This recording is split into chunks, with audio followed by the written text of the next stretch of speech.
Video देख रहे सभी साथियों को मेरी तरफ से एक बार फिर से नमस्कार। तो साथियों, आपका आपके चैनल पर एक बार फिर से स्वागत है। तो साथियों, जैसा कि आपने देखा कि अपने पिछले वीडियो में जो रीट पात्रता परीक्षा के लिए जो L1 का आपने एक वीडियो डाला है, जिसमें पिछली पात्रता परीक्षा जो 2022 में हुई थी उसमें मनोविज्ञान विषय के जो 30 क्वेश्चन पूछे गए थे, वो किस प्रकार के क्वेश्चन थे, वो वीडियो आपने देखा होगा। और यदि नहीं देखा है तो आप चैनल पर जा कर के उस वीडियो को देखें कि पिछली पात्रता परीक्षा में L1 के जो पेपर है उसमें L1 का पेपर है उसमें मनोविज्ञान के किस प्रकार के क्वेश्चन है वो पूछे गए थे। तो इसी क्रम में अपने आज है वो करने जा रहे हैं खंड सेकंड में जो भाषा फर्स्ट आपको लेनी होती है उसमें हिंदी विषय में किस प्रकार के क्वेश्चन पूछे गए थे, उनके बारे में यहाँ पर हम देखेंगे कि इससे आपको पता चलेगा कि हिंदी विषय में पिछली पात्रता परीक्षा में जो क्वेश्चनों का स्तर था वो किस प्रकार का था। तो आप ये वीडियो पूरा देखें और वीडियो को लाइक और शेयर अवश्य करें। और पिछली रीट पात्रता के सभी जो पेपर हैं उनमें आपको मनोविज्ञान, जीके और हिंदी के क्वेश्चन है वो यहाँ पर देखने को मिलेंगे। तो आप चैनल से लगातार जुड़े रहें। तो आइए शुरुआत करते हैं आज के वीडियो की और देखते हैं यहाँ पर जो लेवल 1 है उसके लिए जो फर्स्ट लैंग्वेज हिंदी है उसमें किस प्रकार के क्वेश्चन है वो आपसे पूछे गए थे। तो पहला क्वेश्चन आपके सामने है 31 नंबर क्वेश्चन। 1 से 30 तक अपने मनोविज्ञान है वो कर चुके थे। तो देखिए साथियों, किंडरगार्टन शिक्षण विधि के संबंध में क्या है वो सत्य कथन है वो आपको बताना है। तो किंडरगार्टन विधि एक अमनोवैज्ञानिक प्रणाली है और यह उच्च माध्यमिक स्तर के विद्यार्थियों के लिए अधिक उपयोगी है। कुक महोदय ने इस विधि को निश्चित रूप प्रदान किया। और चौथा ऑप्शन है भाषा, व्याकरण एवं साहित्य की शिक्षा इस विधि से नहीं दी जा सकती। तो इसमें पूछा गया है कि किंडरगार्टन जो शिक्षण विधि है उसमें आपको सत्य कथन बताना है। तो यहाँ पर आप गौर करें, आपको सत्य कथन बताना है। तो यानी इसके जो 3 कथन है वो गलत है और एक सही है। तो यहाँ पर साथियों जो आपका सही कथन होगा वो होगा ऑप्शन डी में। तो देखिए ऑप्शन डी में क्या लिखा है कि भाषा के व्याकरण एवं साहित्य की शिक्षा इस विधि से नहीं दी जा सकती। ये असत्य, ये इसमें सत्य कथन है। बाकी तीनों ऊपर वाले जो है ये असत्य कथन है। तो आपको इसमें सत्य कथन पूछा है तो इसमें डी ऑप्शन है वो सत्य कथन है। इसके द्वारा भाषा में व्याकरण और साहित्य की शिक्षा देना है वो सही नहीं है, इससे सही शिक्षा नहीं दी जा सकती। तो डी ऑप्शन यहाँ पर आपका आंसर रहेगा। चलते हैं नेक्स्ट क्वेश्चन पर। नेक्स्ट जो 32 नंबर क्वेश्चन है वो आपके सामने है। तो देखिए साथियों, इसमें पूछा है आपको बेसिक शिक्षा प्रणाली में भाषा की शिक्षा निम्नलिखित में से किस माध्यम से दी जा सकती है। तो बेसिक शिक्षा प्रणाली में जो भाषा के लिए जो माध्यम पूछा है इसके लिए 4 ऑप्शन आपके सामने है। केवल किताबी ज्ञान से, सामाजिक पर्यावरण से, प्रगति सूचक लेखा चित्र से और इनमें से कोई नहीं। तो साथियों यहाँ पर जो आपका ऑप्शन होगा बेसिक शिक्षा प्रणाली है वो सामाजिक पर्यावरण से दी जा सकती है। तो इसमें बी ऑप्शन आपका सही आंसर माना जाएगा। नेक्स्ट क्वेश्चन देखिए साथियों, भाषा शिक्षण के संदर्भ में व्यक्तिगत अनुदेशन प्रणाली की क्या सीमा है। तो 4 ऑप्शन आपके सामने हैं। इसमें विद्यार्थी को भाषा के तत्वों का ज्ञान प्रभावी रूप से करवाया जाता है। इसमें विद्यार्थी को भाषाई कौशल में दक्ष किया जा सकता है और इसमें व्यक्तिगत शिक्षण पर अधिक बल दिया जाता है। चौथा ऑप्शन है यह शिक्षा प्रणाली अधिक विद्यार्थियों वाली बड़ी कक्षा में अध्यापन के लिए उपयोगी नहीं है। तो इसमें आपको बताना है कि भाषा शिक्षण के संदर्भ में जो व्यक्तिगत अनुदेशन प्रणाली है उसकी सीमा क्या है। तो साथियों इस क्वेश्चन का जो आपका आंसर होगा वो होगा ऑप्शन डी, यह शिक्षण प्रणाली अधिक विद्यार्थियों वाली बड़ी कक्षा में अध्यापन के लिए उपयोगी नहीं है। तो इसमें डी ऑप्शन है वो आपका आंसर होगा। चलते हैं नेक्स्ट क्वेश्चन पर।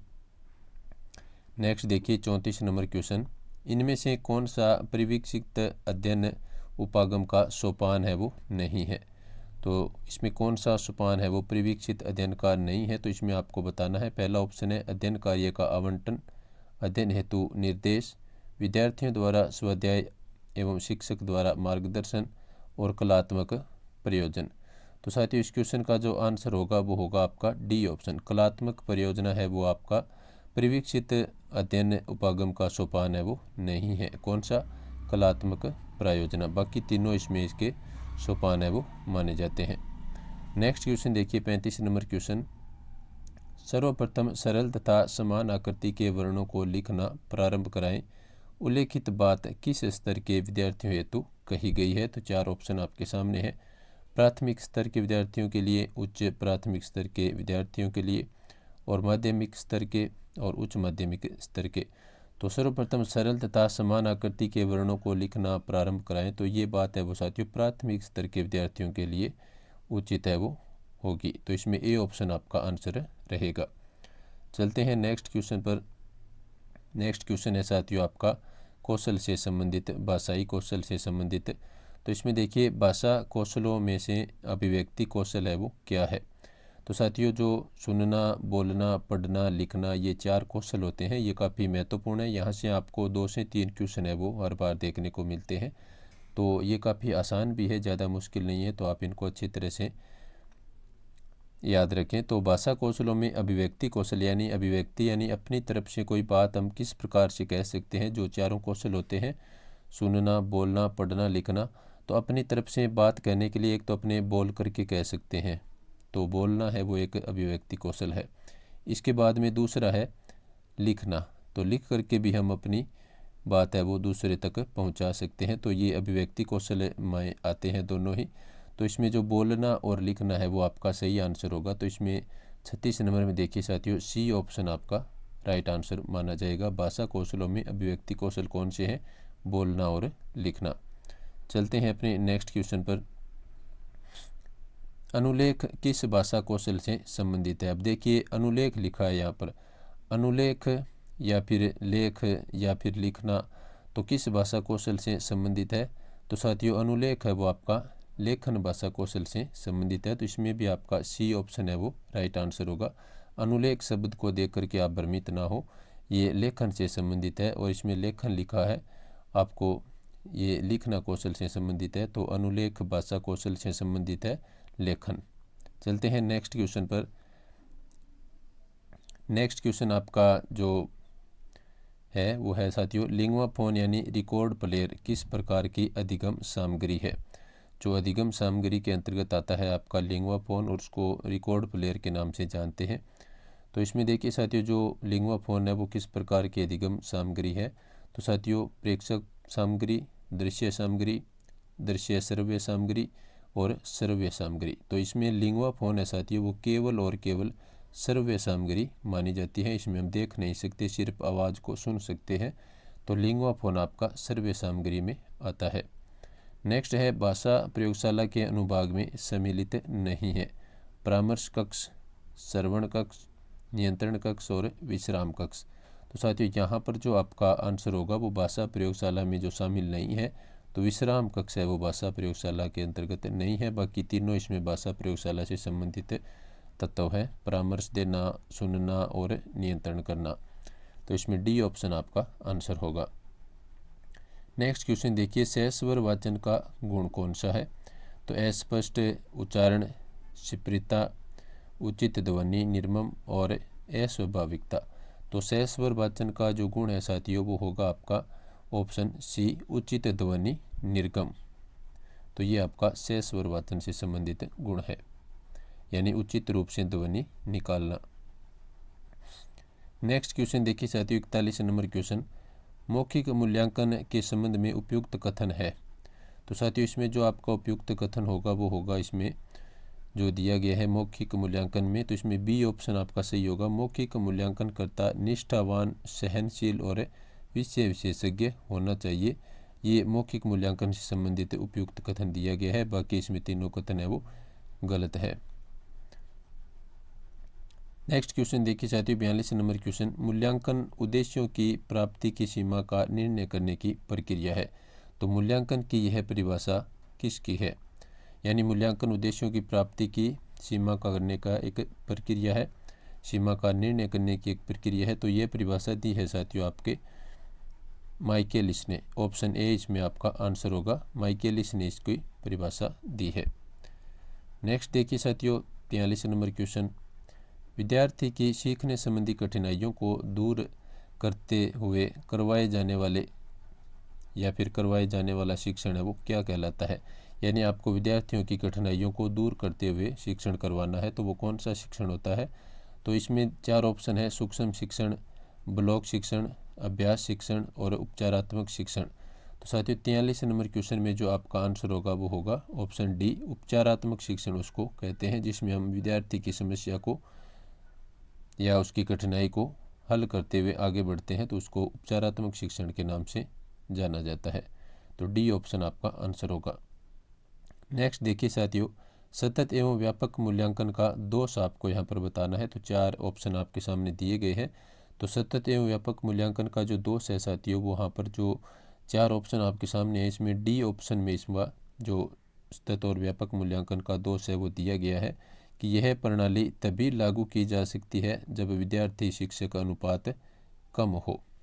तो ये इसका एक सतत और व्यापक मूल्यांकन का दोष है, यानी इसमें एक कमी है। बाकी तीनों है वो ऊपर वाले सही है। नेक्स्ट क्वेश्चन देखिए साथियों, उपलब्धि परीक्षण के निर्माण में कितने पदों का प्रयोग किया जाता है। तो साथियों उपलब्धि परीक्षण के निर्माण में आपके जो पद हैं, तो उसमें देखिए साथियों इसमें 4 पदों का प्रयोग किया जाता है। तो डी ऑप्शन आपका आंसर होगा। उपलब्धि परीक्षण में कितने पदों का प्रयोग किया जाता है, 4 पदों का प्रयोग किया जाता है। नेक्स्ट क्वेश्चन देखिए साथियों, जो आपका गद्यांश से संबंधित क्वेश्चन है। तो इसमें मैं आपको यहाँ पर गद्यांश पढ़ करके नहीं सुनाऊंगा, सीधे इसके आपको क्वेश्चन है वो करवा रहा हूँ। तो 46 नंबर क्वेश्चन आप देखिए, इसमें आपको पूछा है सदैव शब्द का सही संधि विच्छेद आपको बताना है। तो 4 ऑप्शन आपके सामने दिए गए हैं, सद धन एव और सदा धन एव, सद धन एव और सदा धन एव। तो इसमें आपको माइनर सा जो फर्क है वो आपको यहाँ पर पहचानना है। तो इसमें जो सदैव है साथियों, ये आपके दीर्घ संधि का उदाहरण है। और दीर्घ संधि में आपको पता है कि कोई भी जो शब्द है उसके ऊपर आप एक तरह से मोटे मोटे पहचान के रूप में देखते हैं कि आपको 2 मात्राएं किसी शब्द के ऊपर पाई जाती है। जिस प्रकार से ये सदैव शब्द लिखा है, इसमें दे के ऊपर जो आपके ऐ की जो मात्रा दिख रही है, तो इससे पता चलता है कि ये दीर्घ संधि है। और इसमें जो आपका सही संधि विच्छेद होगा, इसका होगा सदा धन एव, सदा धन एव। डी ऑप्शन में जिसका जो सही आंसर है वो माना जाएगा। चलते हैं नेक्स्ट क्वेश्चन पर। निम्नलिखित में से विष शब्द का पर्यायवाची आपको बताना है। तो वसु है, अर्णव है, उर्ग है और गरल है। तो साथियों विष का जो पर्यायवाची होता है वो होता है गरल। डी ऑप्शन आपका यहाँ पर आंसर होगा। तो विष का पर्यायवाची गरल होता है। नेक्स्ट देखिए साथियों, विरोधी शब्द का विलोम शब्द आपको बताना है। विरोधी शब्द का विलोम कौन सा होगा। तो वाहक है, अवरोधी है, शत्रु है और समर्थक है। तो विरोधी का जो विलोम शब्द है साथियों वो होगा समर्थक। विरोधी यानी विरोध करने वाले और समर्थक यानी अपने पक्ष के लोग। तो विरोधी का उल्टा हो जाएगा समर्थक। डी ऑप्शन आपका यहाँ पर आंसर रहेगा। नेक्स्ट क्वेश्चन देखिए, गद्यांश में प्रयुक्त मनोदशा शब्द से आशय है। तो मनोदशा क्या होती है साथियों, ये होता है मन की दशा। सी ऑप्शन यहाँ पर आपका आंसर सही होगा। मनोदशा मन की दशा। चलते हैं नेक्स्ट क्वेश्चन पर। 50 नंबर क्वेश्चन देखिए, मनुष्य शब्द है। तो मनुष्य शब्द क्या है, अवयव है, भाववाचक संज्ञा है, या जातिवाचक संज्ञा है, या फिर व्यक्तिवाचक संज्ञा है। तो साथियों जो मनुष्य शब्द है ये एक जातिवाचक संज्ञा है। तो इसमें सी ऑप्शन आपका आंसर होगा। नेक्स्ट फिर से आपके एक गद्यांश है वो दिया गया है। तो इस गद्यांश को अपने नए पढ़ करके इसके सीधे है वो अपने प्रश्न उत्तर है वो करते हैं। तो 51 नंबर क्वेश्चन देखिए साथियों अपने, अमूल्य का अर्थ क्या है।